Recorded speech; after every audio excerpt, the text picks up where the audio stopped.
Hey guys, Caleb Mackey here with yet another Life's Little Gold Nuggets video. We are going to be continuing The Brothers Karamazov by Fyodor Dostoevsky.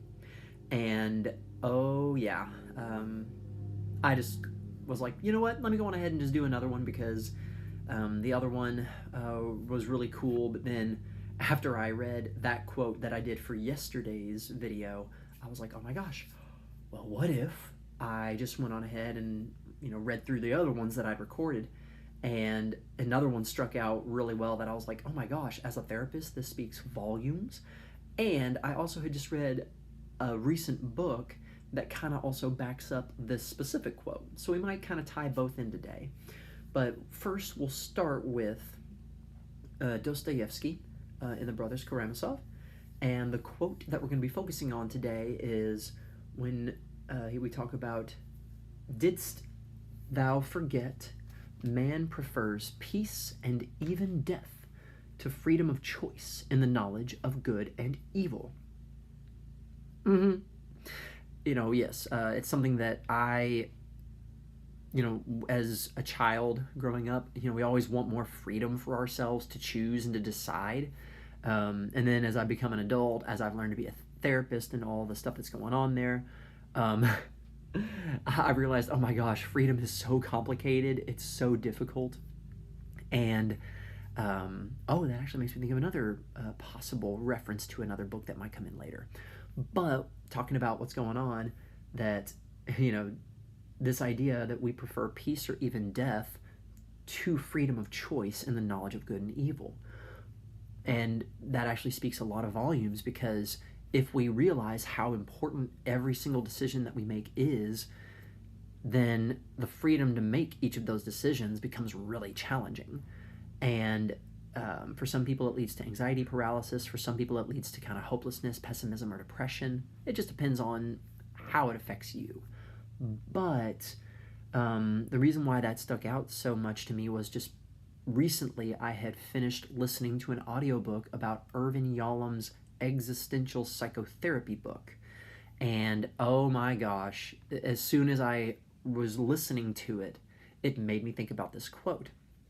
And Irvin Yalom is still alive in his 90s, probably one of the grandfathers, or maybe great-grandfather at this point, of modern psychotherapy as we know it.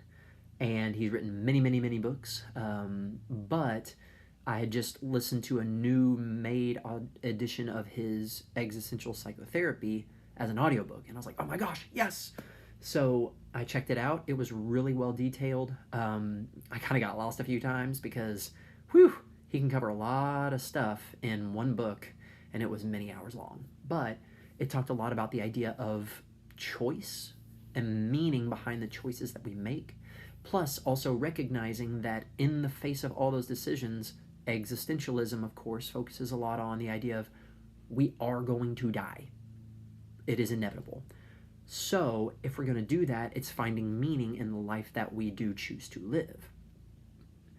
And he does talk about anxiety paralysis that comes with people having freedom of choice, but many people are so afraid of freedom that they are willing to give it up in order to, or maybe not give up all of it, but give up some of it, or a lot of it.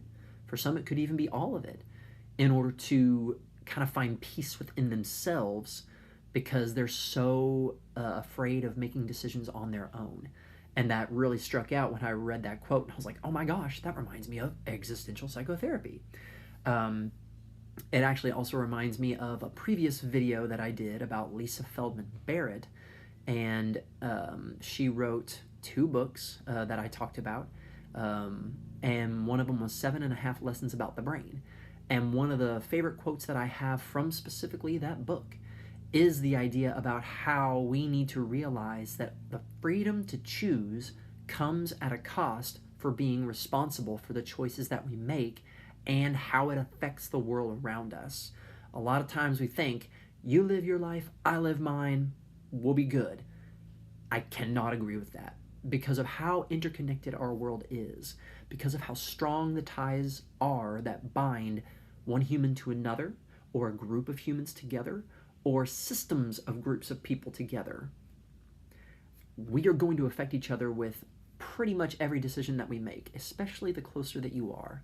That's why when I see couples and families having a lot of struggles in how they're getting along, I'm like, it's inevitable, because you're living so close together, and your all forces of will are enacting on one another, and then you're reacting to what that person's decision is doing inside of you.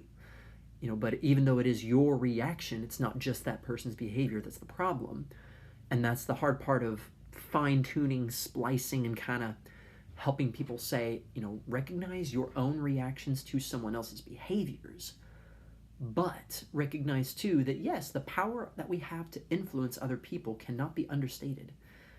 And it's one of the hard balances of, well, how do we balance the idea that I can influence someone else, but they're also responsible for their own actions? And that's where I come in and say, I don't know, because everybody's different. Depends on the day, depends on their mood. Some days I am a lot more patient and a lot more forgiving, and then there are days that I am much more strict and more structured, more conservative, more pulled back, and it all just depends. And that's where it's about the constant paying attention to every detail and taking advantage of the next moment, rather than going off of our old scripts that a lot of therapy talks about today, of the idea of our brains having scripts of how we think things ought to be or should be, based upon our past, based upon not just our past of childhood maybe, but past of recent relationships, or the day before, the week before. So very cool stuff to know. But overall, yes, the idea about freedom of choice has such immense power that a lot of times we are willing to sacrifice a lot of it to have just the amount of freedom that we feel like we're able to handle, and allow someone else to possibly take the blame if the freedom goes awry. And that's why we do things like we choose certain jobs that we do, because some of them give us maybe way too much freedom and some of us aren't as comfortable. I'm one of those people. I'd much rather have more structure to have to follow and to give up a little bit more of my freedom in order to more safely proceed with things. But that's just me. There are certain therapists and there are certain people in the psychological field who are more liberal and can push those boundaries. And that's okay.